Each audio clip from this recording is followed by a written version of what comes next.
Dans l'histoire moderne du Tamil Nadu, deux figures immenses se dressent, Bharati et Periyar. Mais que se passe-t-il lorsqu'un camp politique décide de, disons, réévaluer l'histoire? On va décortiquer ensemble un séminaire qui fait précisément ça, chercher à déconstruire une icône pour en célébrer une autre.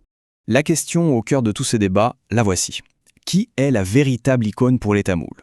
Pour les organisateurs de ce séminaire, la réponse est évidente, et elle passe par le démantèlement de l'héritage d'une figure pour restaurer celui de l'autre.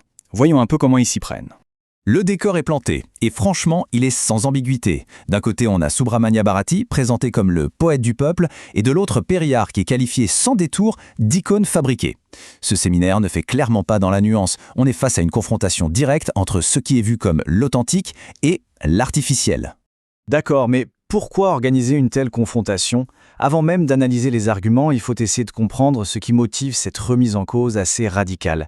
Quel est l'enjeu réel derrière ce choc des icônes? La citation des organisateurs est très claire. Écoutez bien. Quand nous mettons en avant nos icônes, le camp dravidien vient briser ces images. Ce séminaire est notre réponse. Il ne s'agit donc pas vraiment d'un débat académique tranquille, mais plutôt d'une contre-offensive politique totalement assumée qui vise à déstabiliser la figure centrale de Periyar. Le premier champ de bataille, c'est la langue elle-même. Pour les intervenants du séminaire, la différence fondamentale entre Bharati et Periyar se résume à une chose, l'amour ou, au contraire, le mépris pour la langue tamoule.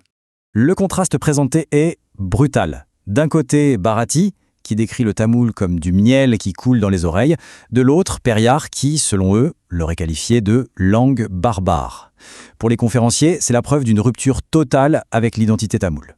Et cette fracture, elle s'étendrait à toute la littérature. Selon le séminaire, alors que Bharati vénérait les poètes classiques, Periyar les aurait attaqués avec une violence assez inouïe, les comparait à des chiens et même suggérait de les pendre. C'est une accusation extrêmement grave. Pour illustrer la dévotion de Bharati, les intervenants citent ses propres mots. On voit ici son immense respect pour Valluvar, l'auteur du Tirukural, qui est un texte absolument fondamental de la littérature tamoule.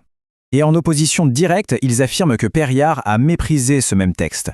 L'argument clé ici, ce n'est pas seulement le rejet initial, non, c'est la suggestion que son changement d'avis, plus tard, n'était pas une conversion intellectuelle, mais plutôt le résultat d'une pression physique, ce qui, à leurs yeux, le rend inauthentique. On passe maintenant au deuxième grand thème. On va voir comment le séminaire compare les approches de Bharati et Periyar sur un sujet majeur, la libération des femmes. Le séminaire dépeint la vision de Bharati pour les femmes à travers ses vers, une démarche droite et un regard direct. L'idée, ce n'est pas de changer l'apparence, mais de cultiver une force et une dignité intérieure, une libération qui commence par l'estime de soi. Et pour montrer que ce n'est pas que de la poésie, les conférenciers entrent dans les détails. Ils listent les droits que Bharati aurait défendus il y a plus d'un siècle. Droit à la propriété, à l'éducation, et même des idées très radicales pour l'époque, comme la liberté d'association pour les femmes mariées. On le présente comme un véritable précurseur. Et là, la comparaison se veut vraiment frappante. D'un côté, l'autonomisation intérieure de Bharati, de l'autre, ce que les intervenants décrivent comme la vision de Periyar, une approche axée sur des changements purement externes, la coupe de cheveux, les vêtements, et ils vont jusqu'à lui attribuer la promotion d'interventions chirurgicales radicales. L'argumentation passe ensuite de l'idéologie à l'intime, au personnel. Les orateurs mettent en opposition la façon dont chaque homme aurait traité sa propre épouse. Bharati, qui appelait la sienne « déesse », face à Periyar, qu'ils accusent d'avoir dénigré la sienne en public comme en privé. On aborde maintenant un sujet particulièrement sensible, la caste, et on va voir comment les intervenants du séminaire présentent les rôles de Bharati et Periyar dans la réforme sociale. Pour illustrer la philosophie de Bharati, les conférenciers utilisent ce poème sur une chatte et ses chatons. Le message est assez simple. Les différences extérieures, comme la couleur de peau ou la caste, ne changent absolument rien à l'égalité fondamentale entre les êtres. Et voici l'accusation centrale du séminaire sur ce sujet. Il présente Bharati comme un abolitionniste radical qui déclarait « il n'y a pas de caste ».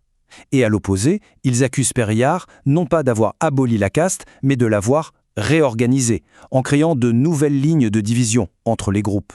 Et pour appuyer leurs propos, les intervenants avancent une accusation très spécifique, celle d'avoir utilisé des insultes coloristes et castéistes contre un rival politique, en le comparant à un buffle.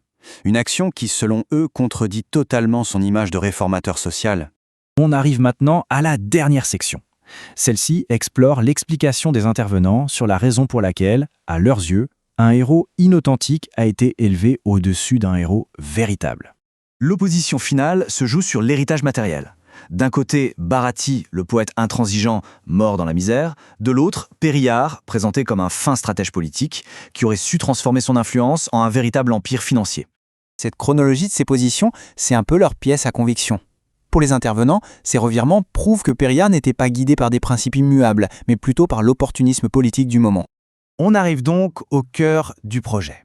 L'objectif avoué de ce séminaire, c'est ni plus ni moins qu'une tentative de déboulonnage symbolique. Faire tomber Périllard de son piédestal pour y installer Bharati, celui qu'ils estiment être le héros légitime. Et tout ça, finalement, ça nous amène à une question beaucoup plus large, une question qui dépasse ce débat spécifique. Comment les sociétés construisent, déconstruisent et parfois reconstruisent leurs héros? C'est une réflexion qui, au fond, nous concerne tous, bien au-delà de ce cas particulier.